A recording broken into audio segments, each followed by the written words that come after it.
This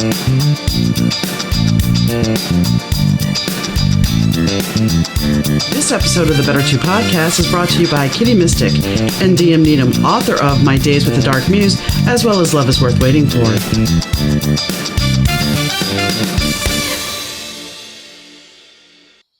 Hi gang, Donna here. Today I am sitting down with Misty Rose Gold, and yes, that is her real name.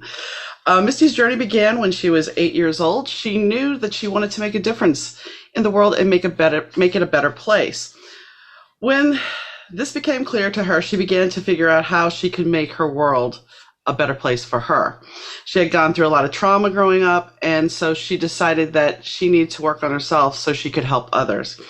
Misty is now a successful coach for driven and passionate entrepreneurs, executives, leaders, and athletes. She's passionate about helping them manage their stress, emotions, and mindset. So today we're going to talk a little bit about that, but her Better2 moment consists of her recent divorce and why her husband actually thanked her. So welcome, Misty, to the podcast. How are you doing today? I'm great. That's awesome. Excuse me. Thank you for having me. You're welcome.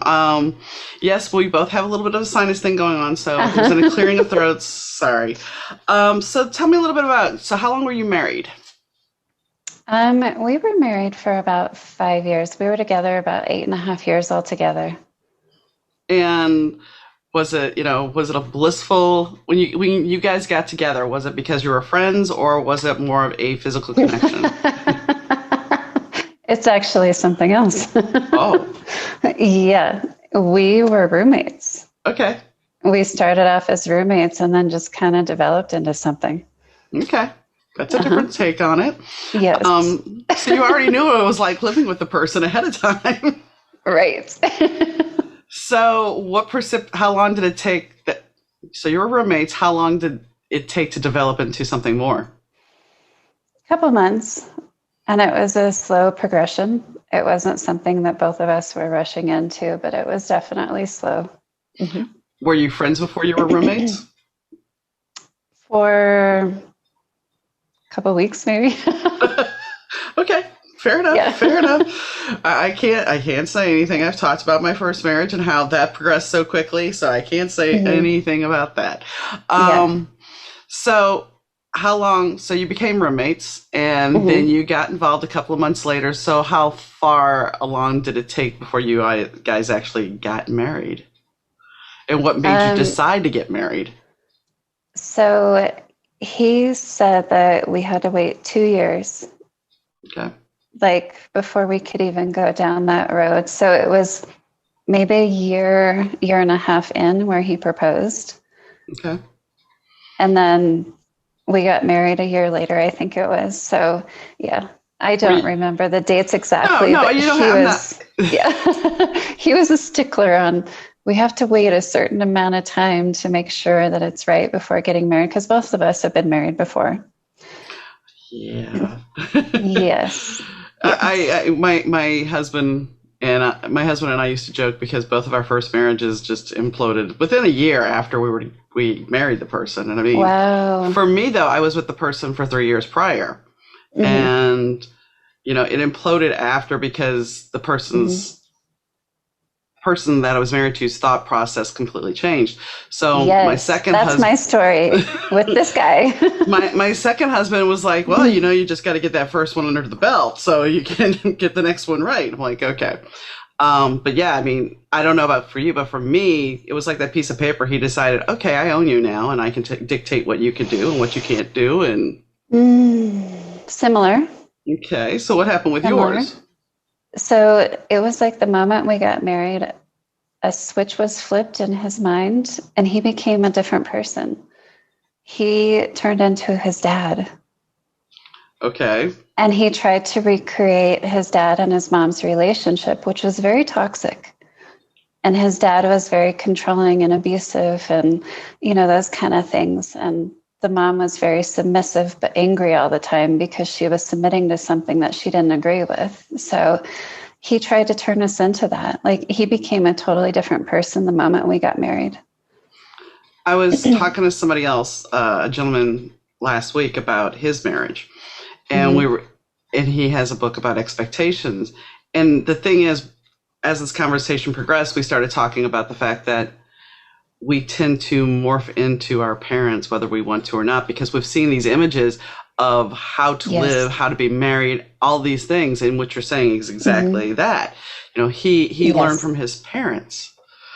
So what happened after how long after you guys got married? I mean, you were married for a while that you finally said enough is enough. I mean, what was the final thing that made you realize, okay, this is never going to work because it's just toxic and bad? So how did you decide to extricate yourself from the situation?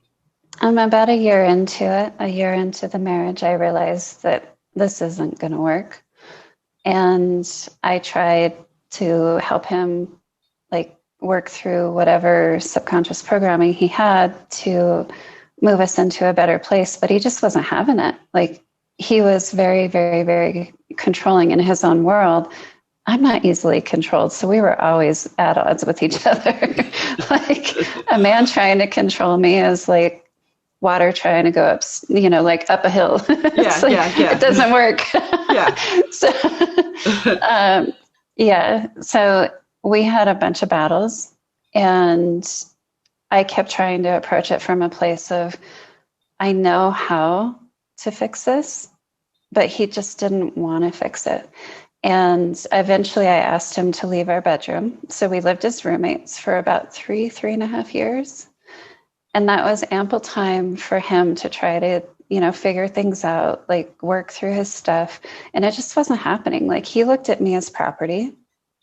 He looked at, like, I don't want to share you with the world. I don't like the work that you do. And every time I did anything, which was every single day, I was doing something positive to make a difference in my own life or our property or our home or the world, he would try to sabotage it. And he literally would tell me, I don't want to share you with anyone. I don't want to share you. I just want it to be me and you. And I'm like, that's not my life. So there was like a lot of control. And he had a very arrogant thought process of everything that he thought was like it, like because his dad was super intelligent and his dad was that way too. His dad was very arrogant in his thinking, like he knew everything and everybody else was an idiot Mm-hmm. around them, right?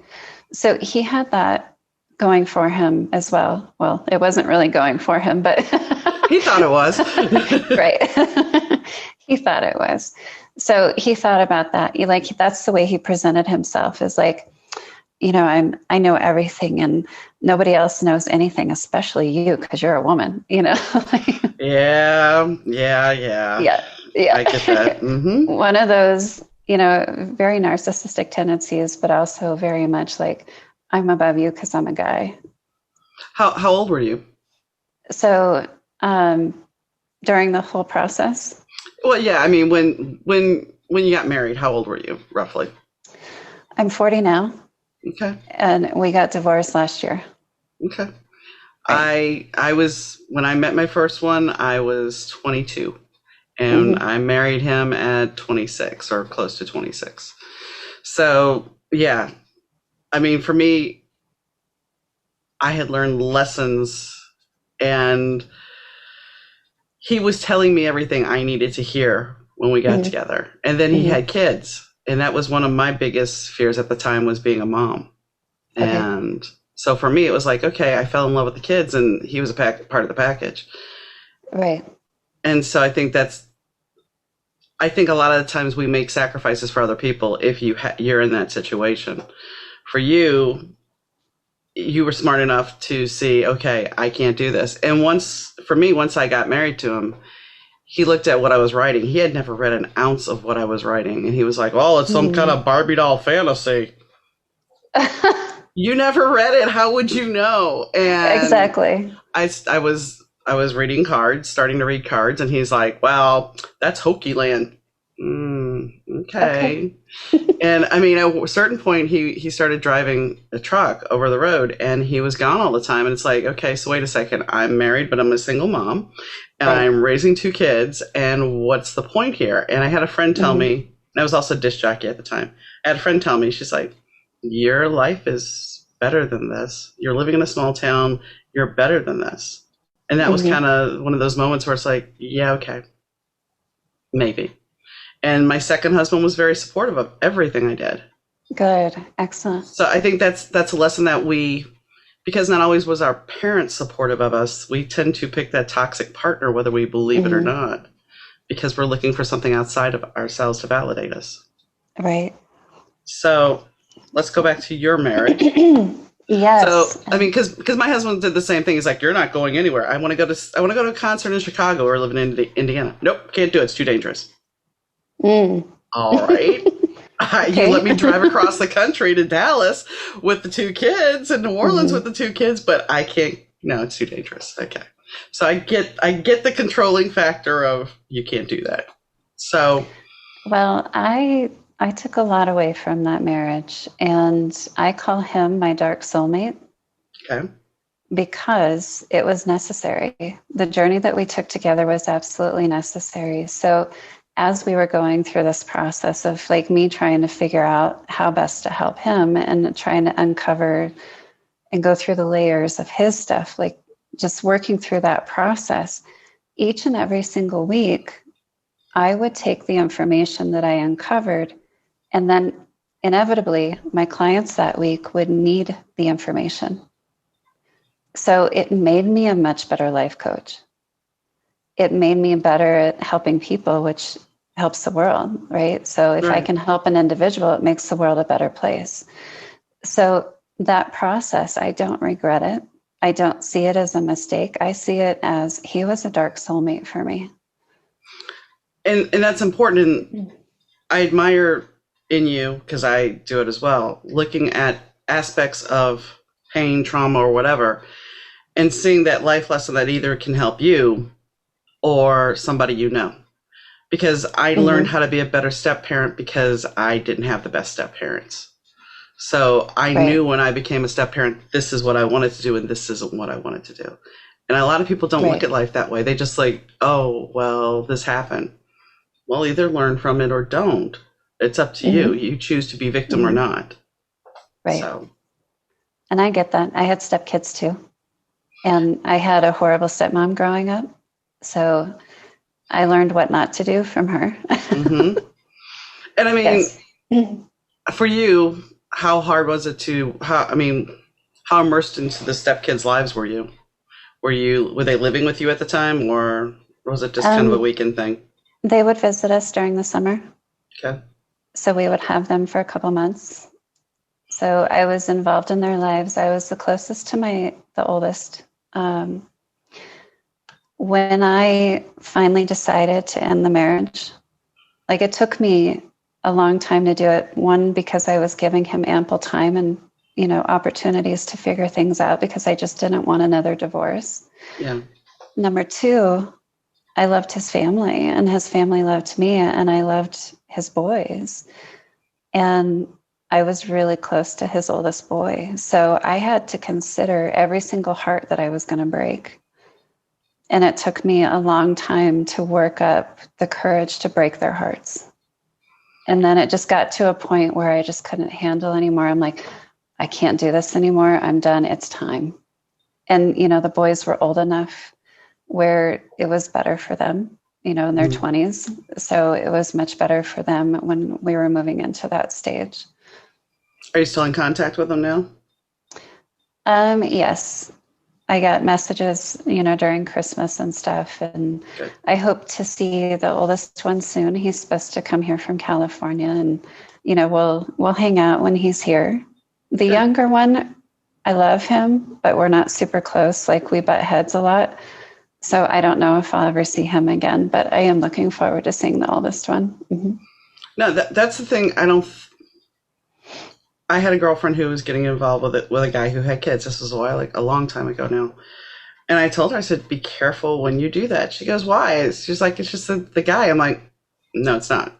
No. Because, and I know I appreciate people that are cautious when they have their kids. They take time to get involved with those kids because yes, eventually those kids become part of that person's life. Mm-hmm. And one of the hardest things is, you get caught up in your spouse's life. You know their family. If they have kids, then you know their kids. For me, and I'm sure this is kind of what you went through. For me, when I met my husband and I finally met his family was just like, oh, we prayed to God for you. You know, he needed security and the girls needed security. And I'm like, and I look back and it's like, okay, so basically, you know, the relationship I think was a month old. And all of a sudden I am elevated on this pillar. Right. That I don't want to say a saint because it's not that I'm a saint, but all this is going on. And then I meet the kids and yes, that's just wonderful. And at a certain point, it's like you're on that roller coaster and you're not, if you step off of it, then where are you? And you like the people that you've met. They're giving you the family that you wish you had growing up. So you have that connection. Right. But when it's all said and done, you're like, okay, so they're his family. I have to walk away from that. And the interesting thing is, I did walk away. That was hard to do. Yeah, I did walk away. And my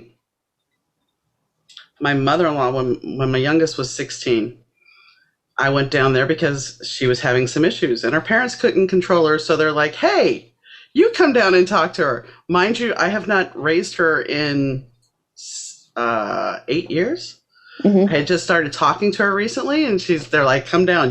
So I go down, and I go see my mother-in-law, who's bedridden. And my mother-in-law looks at me, and she's like, because I was terrified to go. I loved my mother-in-law, but I was terrified to go. So I went, and she's just like, no, I know why you left him. I understand why you left him, and you were the best thing that ever happened. She's like, I love you. And I'm like, it broke my heart because all that time I could have been talking to her still, but I was. Right. So, I mean, there's a bigger picture. And this is the same thing that you're saying. Yes. There's a bigger picture that we have to look at. And when you're on that pedestal, you have to decide, and basically you're on the same pedestal. If you're that enmeshed, you have to worry about guilt, shame, disappointment. And those are all feelings that you are in touch with as a kid, coming from a traumatic situation at your home. So once again, you've achieved the family love that you wanted, but you have to step back and go, okay, now I'm about to break everybody's heart. What do I do? Right. Well, I did. I know. And I knew that it was the best decision for everyone involved because sometimes my absence teaches them more than my presence does. Fair enough. Why did Misty leave my son, talking about my mother-in-law? If she's asking herself those questions, it's going to teach her more than my presence ever could. So, just thinking about it that way, knowing that I made the right decision because I know it was in alignment with my soul.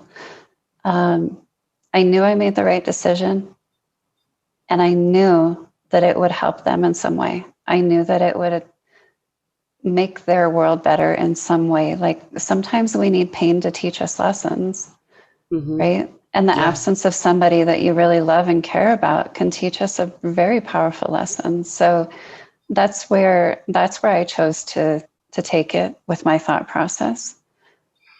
Do you ever think that you doing what you did would actually motivate her to make that change? Or do you think she's just happy in her marriage? Well, her husband passed away. Okay, fair enough.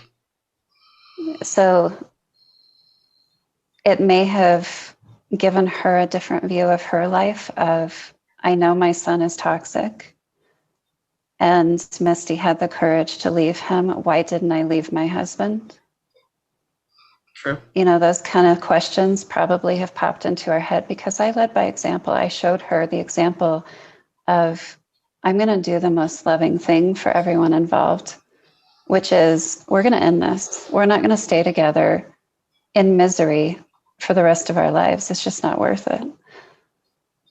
And I think that's so many women do stay in a toxic situation because, dare I say, the devil I know is better than whatever may be waiting around the corner. People stay in toxic situations all the time because of that, but it's not the truth. Right. It's just fear. It's fear and that it keeps is scary. us. Yeah. Yeah. It is. Leaving him, there was a lot of fear that I had to battle, a lot of it. But my my higher purpose, my higher calling, to make the world a better place, pulled me from that space, but also loving myself too, and saying, you know what?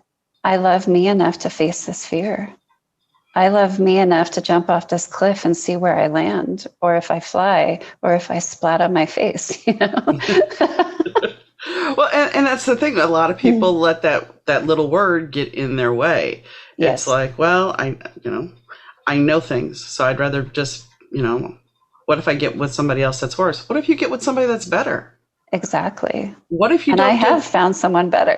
There you go. Or what if I take the time to learn who I am? Mm-hmm. I mean, that's something there that I think we're all very scared to do, is take time to discover who we are. Because so much from the time we leave high school, or even in high school, you're pressured to date. You're pressured to be in a relationship. You're not normal if you're just hanging out with your girlfriends. Why aren't you married? Why aren't you having kids? I mean, there's these milestones, and we're getting away a little bit from that, but this is something that we're pressured into most of the time. Right. I mean, how many times when you were growing up were you asked, so when are you getting married? When are you going to have kids? I remember having a conversation with my parents that I didn't want to have children at a very young age, children of my own. I did this. And I still don't have children of my own. Like, I've raised my nephew. Mm-hmm. I'm his mommy, so to speak. He's 23 years old. But I don't have children of my own. I had stepchildren. I was a mother to 3 boys, but they didn't come from me. And I still don't want children of my own. No, I get that completely, because I told my mom at 17, I'm like, I'm not going to have kids unless I get married and they have them, or I adopt. I'm not going to do it. Mm-hmm. And she just looked at me like I was insane. And I'm like, sorry. So I was told I would change my mind, but I didn't. No. I knew how toxic my family was. My eyes were opened at a very, very young age. 8 years old, I had that vision of changing the world. It opened my eyes to just how toxic everything was around me. I had no desire to bring a child into that.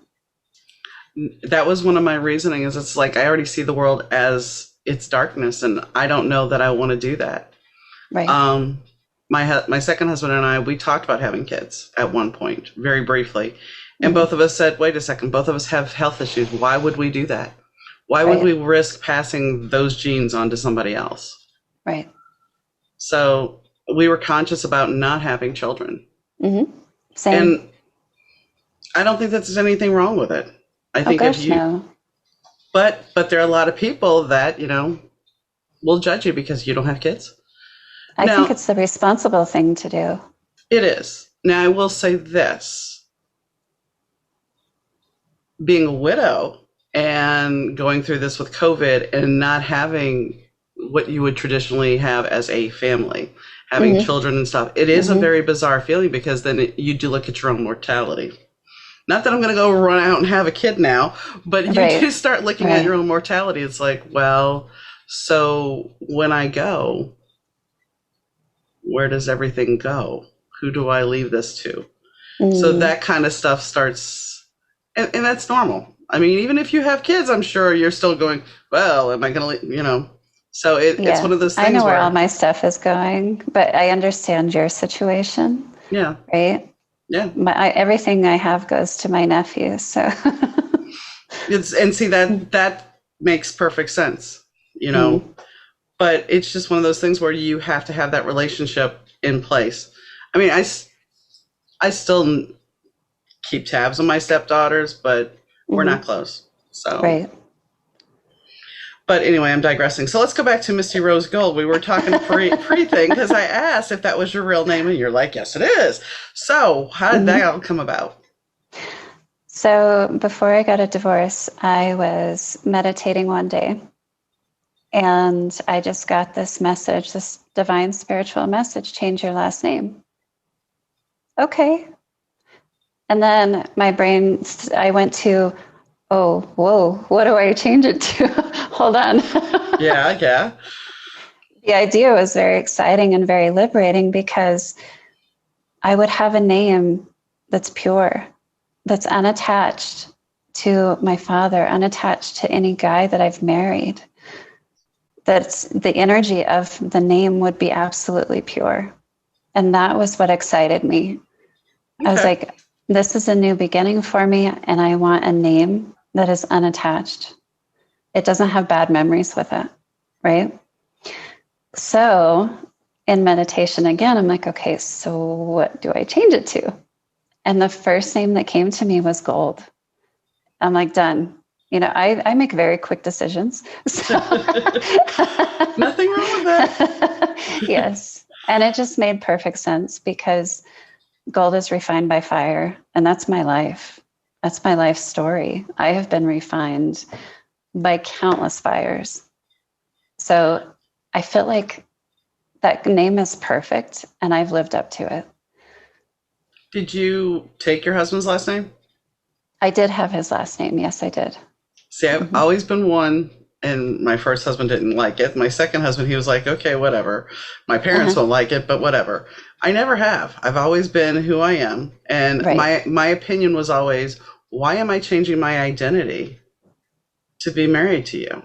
Mm-hmm. I'm still me. You're not going to change your last name, so why should I change mine? Right.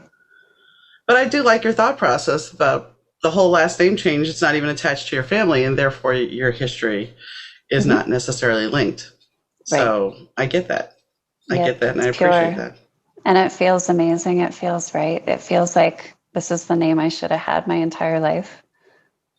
I can see that. Yeah. So when we had talked, when we had set this interview up, you had said that your husband actually was thankful and grateful that you divorced him. Yes. How did that all come about? So it was very recent in the last couple of months. He and I spoke. We sat down and talked as friends. I finally got to that place because he asked me, you know, a few months back, can we be friends? And I'm like, I'm just not ready for that. But he wanted it. And one day I just woke up and like, okay, I'm ready to be friends. And we ended up seeing each other that evening and spending a couple hours together. And during that time, we were talking about dating, and I gave him some pointers because I know him really well, and I know what destroyed us. So I wanted to give him some pointers to have success in his next relationship. And we're talking about all this stuff. We're chit-chatting, having a good time, and he said, you know, this divorce has been the most painful thing I've ever experienced in my life, but it's been the best thing for me because I'm finally becoming a better man. Then that's a bonus. Yes. That's really a bonus. Yes. And that was just more confirmation that I made the right decision. Not just for me, but for him too. True. Did he apologize about his behavior toward you, about trying to control you, or is that just something that you guys never talked about? He did a few months before when he asked to be friends. He was very apologetic, in tears. I'm so sorry, you know, all this stuff. I love you. I'm sorry. This time around, as we were talking about dating, he was like, I don't ever want to hurt anyone as much as I hurt you ever again. And he was in tears when he said it. It was very precious. And that was enough of an apology for me. Just his realization of, I do not want to destroy another person emotionally. I don't want to hurt another person emotionally. I don't want to do that to another person. He was like, I'm so fearful of dating because I don't want to hurt someone else like I've hurt you. And I'm like, well, here's some pointers to help you do that because I know exactly what hurt me. And so go ahead. It was a beautiful conversation. And, you know, we ended it with, he gave me a hug and he said, I love you. And I was like, I love you too, but it's just not the same anymore. He's like, I know. But it was beautiful. That's a mature conversation. That's a better way to handle things. The last time my ex and I got together was for my daughter's wedding and my stepdaughter's wedding. And first, right off the bat, as soon as he sees me, he pulls me in to give me a hug, and I'm like, hi. And I'm like, this is my new husband. So I'm setting that boundary, that clear boundary that this is my new husband. And by the end of the wedding, because we had the rehearsal dinner. But by the end of the wedding, at the reception, he corners me in a room and starts talking about how he really wants a relationship and all this other stuff. And I'm just like,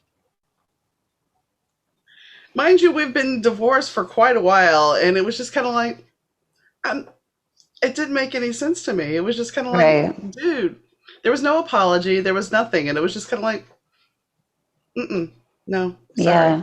sorry. Reminds me of the song, You Don't Know What You Got Till It's Gone. I was told when Jessica was 16, she told me when I was down there, she's like, Dad never got over you, and I'm like, not my problem, not my problem. That Mm. same time, he pulled me in for a hug because we went over to his house to pick up something, and he pulled me in for a hug, and all I could think was he still smelled the same, and it was like, it wasn't a very pleasant reminder. It wasn't like, Right. smelling somebody and go, oh yes. No, it was kind of like, Repellent. yeah, I was like, no, I don't want this. And she's like, Dad never got over you. And I'm like, I got over him. And that's the thing. It's like, you realize, yes, just like you said, that song, that you don't know what you got until it's gone. Well, sorry, I'm gone now. I'm not coming back. And when I look Mhm. at him now, I think it's like 20 years since we've separated. We are total opposites of people who we are. Mhm. And it's like, I can't see that would have never lasted. It would never have lasted, especially our viewpoints and everything else. It's like, I just don't see that ever having stood the test of time. Right. Definitely. And I don't think we necessarily, when we see somebody, we don't fully, dare I say, vet them. We don't really, we jump into relationships so quickly that we don't fully know these people that we get involved with usually. We just go, okay, let's go. Let's Usually. Yes. And that's something I help women with. I've gone through my own dating journey in the last 6 months, and I found somebody that's wonderful and amazing and fits my life really well. But you have to know who you are, and you have to know what's right for you and what you want from a relationship, and set those boundaries. You can't just and cower, like a lot of women will cower to whatever the guy wants or whatever this is. And, it's like, this is what I want. Don't settle. And I did not settle. And I'm so glad that I didn't, because yes, I had beautiful connections with some other guys in my journey, but there was just something that wasn't quite right. And I didn't settle. Right. And Yeah. I knew my worth. I knew what I was looking for. And I finally have that. And the main thing that I was looking for in a relationship was, do you bring me peace? Because I'm a peaceful person, and Yeah. peace is precious commodity to me. It's more valuable than anything else in my life. If I don't have peace, I don't want it. Right. And that's with everything. That's with my business. That's with my clients, with every part of my life. If it stresses me out, I'm not going to do it. And I don't blame you. I mean, that's one thing nobody saw. You seem to have had stress in your relationship. For me, my first marriage, we Mm-hmm. never fought. I was very much, which is, I know most people are like, you never fought. No, I never fought at all with him, because Mm-hmm. I was coming from that point of still being younger, and you're the kid. You're told not to speak up. You're told not to do this. So we Mm-hmm. never fought. But as soon as I left, I found my voice in spades, because I was just like, ah. And She learned to speak up. exactly. Well, and that's one thing where I'm going with this is, and in my second marriage, because I had that experience, I was Mm-hmm. able to say, okay. And I knew, I had learned also that when you're ticked at somebody, it's not necessarily about that person. It's more about you. So step away, figure out Mm-hmm. what's going on. If it is a Right. problem with that person, then come back. And even Right. if it's about you, talk to them, but Right. don't do it in the heat of the moment. And Right. that's where a lot of people, I think, screw up, is because they either don't say anything, or if they do say anything, they just jump into it right in the middle of the Yeah, they argument. react right away. Yeah. Yeah. And they keep going and going and going, and all that's doing is just bubbling over. Right. So, Right. And creating more issues. yeah. And then they were like, well, I don't understand. Well, he's not listening to me. Nobody's hearing you when you are yelling at each other. Nobody's Mm-hmm. listening. They're trying to make Mm-hmm. their point, and they're not dissecting. So, take a time out. So the new Yeah. person you met, was this somebody online or was it through Mhm. friends? How did you do it? Yep. We met online. So my dating journey has been online, primarily because of COVID. I had to surrender. I'm like, okay, it's time for me to start dating. Can't do it in the traditional way, so let me go online. And I did. And I tried different platforms. And literally the day before I signed up for eHarmony, I met him on eHarmony. The day before I signed up for eHarmony, I was done. I Okay. was like, the stress of dating is taking a toll on me. It's emotional stress, right? Mm-hmm. So there was a lot of emotional stress involved in that. And I'm just like, okay, I can't do this anymore. It's taking away from my work. It's taking away from my coaching. It's taking away from everything that I'm doing. And I drew a line. I was like, I'm done. I'm done. I'll just take a break and I'll start again later. Okay. The Mm-hmm. next morning, literally the next morning, my soul is telling me, get on eHarmony. I'm like, huh? What? Because I always follow my soul's guidance. Some Yeah, people yeah. call it their intuition, some people call it their gut, but my soul was telling me very clearly, get on eHarmony. Ugh, okay, fine. And I went in kicking and screaming. I was like, all right, fine. And then I realized, I was like, dang, this costs a lot. So I was resisting, right? There was a Mm-hmm. lot of resistance for me to go into it. And then I had to reason with myself, well, if my person is on here, I'm investing in him. And I thought about it that way. I was like, okay, I can do that. I can invest in him, right? Mm-hmm. So the next morning, I'm dealing with myself. I'm like, all right, soul, I always follow you. I'm going to do this, but I had to work through my stuff to do it. And I got on and I was like, all right, this is fine. I'm going to meet some people. That's great, blah, blah, blah. I did. I was like, okay, I'm not really interested. So let me see if I can help these guys out a little bit, because I'm a coach. Yeah. Let me see if I can add some value to their life. So most of my conversations were that I was not fully interested in dating them, but I'm like, let me see if I can help you out a little bit. And that's what I did. So I used the dating as like a twofold experience. It was great. It was a great experience for them too. And a week later, this guy pops up on my profile. I'm like, oh, okay, he looks interesting. And he's in the location where I want to move to. Right. So Okay. this works. Mm-hmm. Right. So I reached out to him and he connected with me right away. Awesome. Come to find out, I was the first person that he connected with. He got on eHarmony that day. So he didn't have any of those crazy dating experiences that I did. Like he was pure and fresh and clean and he was not jaded in any kind of way. It was great. So Nice. we really connected through, messaging and that kind of thing. And I just so happened to be going to Denver that week. I was going on Friday to the Botanic Gardens. I wanted to see the gardens. So he kept asking me, like, what does your week look like? What does your week look like? I'm like, I'm going to be in Denver. And he's like, oh, we should get coffee. I said, why don't we have coffee at the gardens together? Would you be willing to meet me there? And he said, yes. I was like, okay, all right, that's good. This guy Awesome. might be a keeper, Yeah. right? He's willing to meet me in a very girly environment. So, yeah, we met at the gardens. We had a great time together, and I mean that's our history. We've had such a peaceful connection. Like, because I can feel. I don't know if this happens for other people, but I can feel the energy of the other person even before I meet them. When I connect with them through text or messenger or whatever it is, I can feel their energy. Mm-hmm. And I felt nothing but peace from him. I was That's like, I awesome. like this. Yeah, I like this. And it has continued. We've been together for a month and a half now, and it's still the same. A Are month and a you half in, we're still peaceful when we're together and when we're apart. okay? I was gonna say, how often have you seen him since then? Every Since week, that. Awesome. every weekend. Uh-huh. That's Yep. awesome. Yep. It's either I go there or he comes here. Well, see, sometimes, I mean, that's the thing about what do you want to call it, intuition, your soul. Hmm. Sometimes if you listen and pay attention, it's going to send you down the right path. Right. You Even know? kicking and screaming.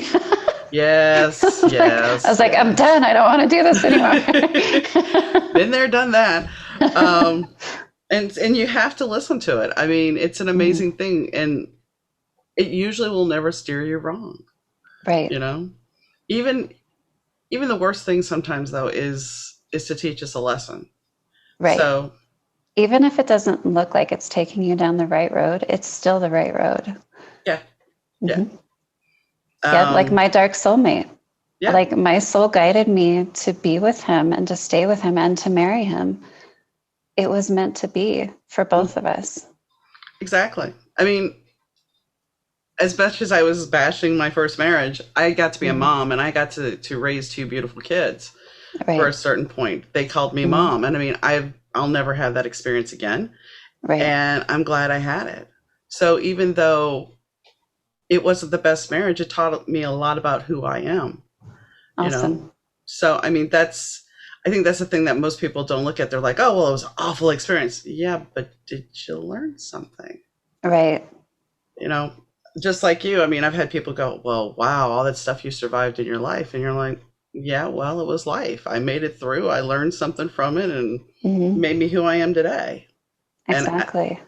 I think too many people don't look at the bigger picture of it. So Well, on you, that note, before we go on, I want to inject something real quick. okay, I choose to see that everything is working for my good. yeah, So Tony Robbins says that life is working for you, not against you, hmm, right? And I choose to see that. And for me, that's a big deal. I've been through a lot. There's a lot of stuff in my history that people would be like, what? How do you find the good in that? How do yeah, you find the good in sexual abuse? How do you find the good in all of the stuff that you've gone through? Sometimes you have to search really hard.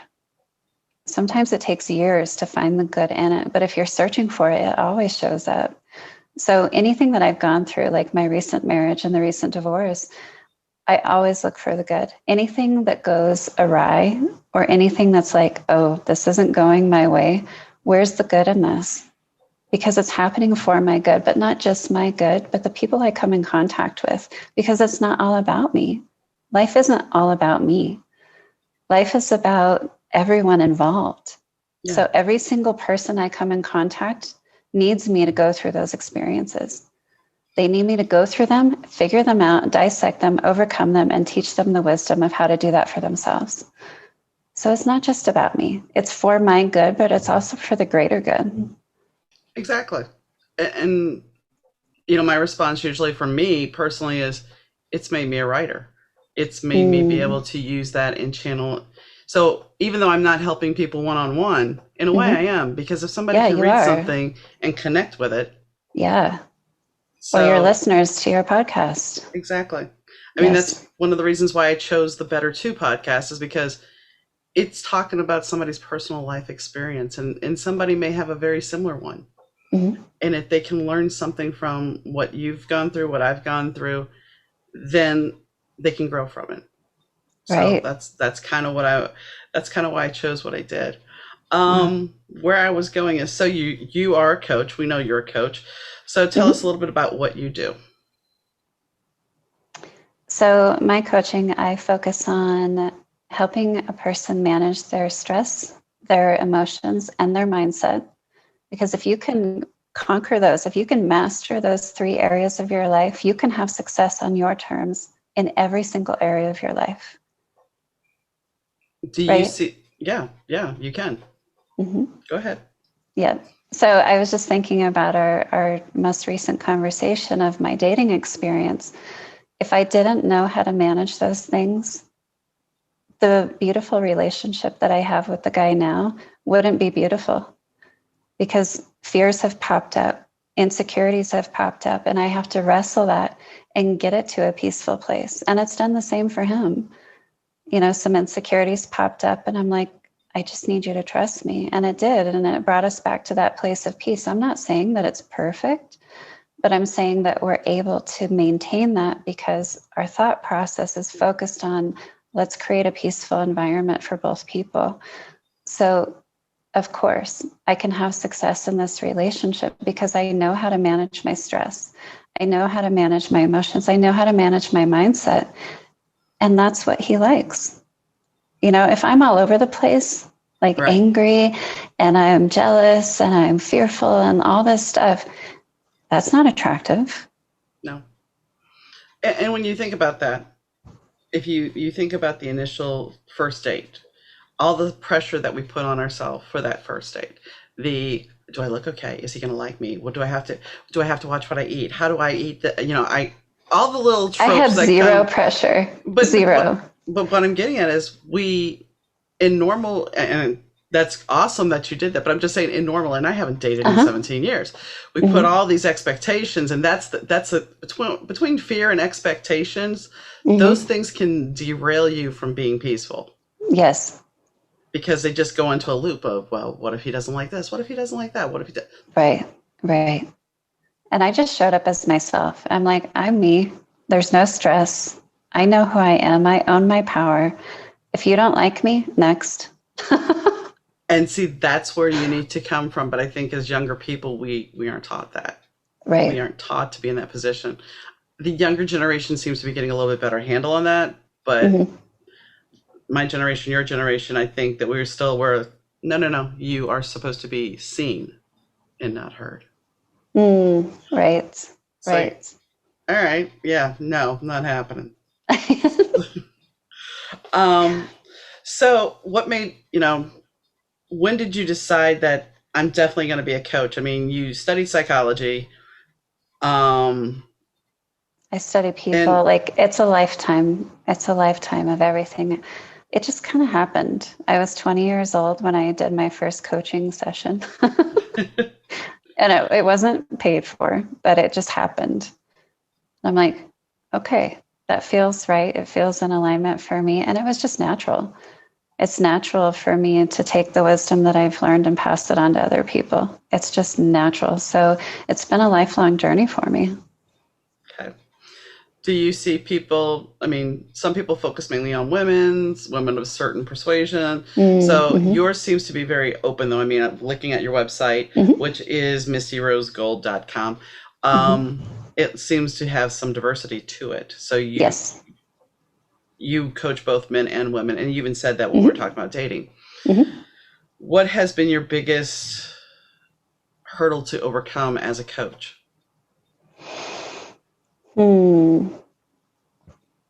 I think my biggest hurdle to overcome as a coach was the online space.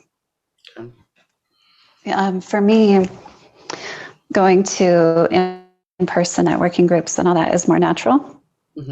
So that was my biggest challenge, was taking it online, taking it onto Facebook. But when I did that, I became international. Like I reached more people all over the world. So that was a massive fulfillment for me, because my entire life, I'm like, how am I going to reach the world? How am I going to reach the world? How am I going to reach the world? Looking for that avenue. And about 4.5 years ago, I think now it was 4.5 years ago, where I went online. And then one day it just clicked. I was like, oh, I have international clients now. Nice. Wait a second. I found my vehicle to reaching the world. So the online space is much more challenging for me, massively. And I'm in a scaling phase right now in my business. So I'm facing those challenges as well. It's more organic and easier for me to do in person. Right. So this has been a massive challenge. The pandemic. But look at it this way. So the pandemic, as bad as it's been with lockdown and everything, it has forced you to integrate this part into your business even more. Even more. So I was online prior to, so it didn't change anything in my world. But it forced me to take it to the next level. Yeah. Yes. That's kind of what I was thinking, because it's like, even if you had just dipped your toe into the online experience, now you're being forced. It's in your face going, hey, you have to do it or you're not going to do it. You have to be online. And I think that was a big challenge for everybody to learn, because it's like you can't have that in-person contact. Right. Yeah, I was forced to scale online because my plan was to scale both in person and online. I'm like, well, I got to figure this out. And hopefully, we are starting to get back to normal. So then you can kind of find some balance between the two. But you're still Mhm. also in the process of moving too, are you not? Well, I haven't. No, no, no. No. So I I'm aiming to move to Okay. Denver. So that's the plan, is to move to the city because that's part of my in-person plan. Okay. My guy is also there, so it makes Yeah. it very nice. Yeah. Right. So that's what I'm working on right now, is a massive scale online. It's technology, it's a bunch of different things. I'm working on creating an app for my business, which is really cool. But then the next phase, or part of this phase, is to go into more of the in-person stuff now that the restrictions are easing up and people are starting to get back together. So do more public speaking events. Like that's part of the plan. So you asked about my clients, right, and who I kind of work with. So I work with entrepreneurs mainly. I do have some corporate clients, and I've worked with athletes. I I work with people that deal with special kind of stress. A special kind of stress that others don't experience. Yeah. So high leadership positions, athletes, entrepreneurs, we experience a very special kind of stress, right? So it takes a lot more of us to be able to manage that and keep a daily piece going on. So those are the people that I really love to work with and I gravitate toward. I do one-on-one coaching, and I also have a group. It's kind of a pet project for me. Um, I have this group where we meet every Tuesday. It's just female entrepreneurs, and I offer them the coaching that they need. They know that there's something great inside of them. They know that they can achieve more, but they Hmm. just need that help from a coach. Well, this is a special project for me because these women can't afford my one-on-one coaching, but they can afford my group because Okay. it's like the price of a new pair of shoes, right? And I Hmm. wanted to make that available for women that are in that situation where they might be with a guy, they might be married, and he has control over the finances. She doesn't have much money available to her. This works for them because it's a price of a pair of shoes for the entire month, and you get the weekly coaching. And it's in a group where it's very safe. There's no judgment. It's just a loving group where we come together and raise each other up. And, of course, I offer coaching every single week. So that's one of my pet projects for women who are in my position, who where my finances were separate from my husband, but yet I lived off of what I made. And when I made the switch from in person to online, my finances tanked. Yeah. And I was living off of very little, and I needed a coach, but I couldn't afford one. So I'm catering to those women who were me. That's a nice thing to do. Um, so who would be your dream client Hmm. Well, for one on one or for my group? for one-on-one? For one on one. Okay. So, one on one dream client is an entrepreneur who's looking to scale their business and take it to the next level. Because when we do that, we have to deal with ourselves. We have to take ourselves to the next level. We have to take our mind to the next level. We have to do so much internal work to make that growth happen. So, that's my ideal client, man or woman. I love them both. Bring it Um, on. so where do you hope to see yourself in 5 years? Okay, in 5 years, definitely traveling the world, speaking on international stages. That's where I see myself in 5 years. So are you going to have a TED Talk sometime soon? I am working on becoming the TED world. Um, so that's in process, and it is a process for anyone who's interested. I'm volunteering at the next event, which I found out is one of the best ways to get involved in that world and get into becoming a TEDx speaker. I actually had a TEDx speaker, Di Manuel, a couple of weeks ago. So Nice. yeah, Excellent. yeah, he had an interesting story. So let's go back to your better two then. So, Yes. and I already know the answer. Was it better to have married and divorced than, Then not at all. Yeah, yeah. Yes. Even if it looked like a mistake, it wasn't. It was better to have tried, you know? Mm-hmm. I think that's one of the biggest things in life is that so many people are afraid to try because they're afraid to fail. Well, go ahead. Dive in. You know what? If you feel like you're being pulled in a certain direction, go. The only way to succeed in this life is to go through. You can't go over, you can't go around. You got to go through. And sometimes it's messy. Yes, it is. There was a friend who had a dream one time, and she told me, it was right before I was supposed to go do something spectacular, and it was awesome. And this person in the dream told her, there are no memories without the risk. And it's a very true statement. Right. Because, I mean, good, bad, and different, it's still a memory. And you'll treasure it no matter what, because it's part of you. So always be willing to try something. So yes, even if it doesn't work. Exactly. Well, I thank you for your time, Misty, and I hope you have some great success. I will be posting her links on the podcast page, so you can check her out. And on Sunday, this will be up on YouTube. So take care, guys, and see you next time.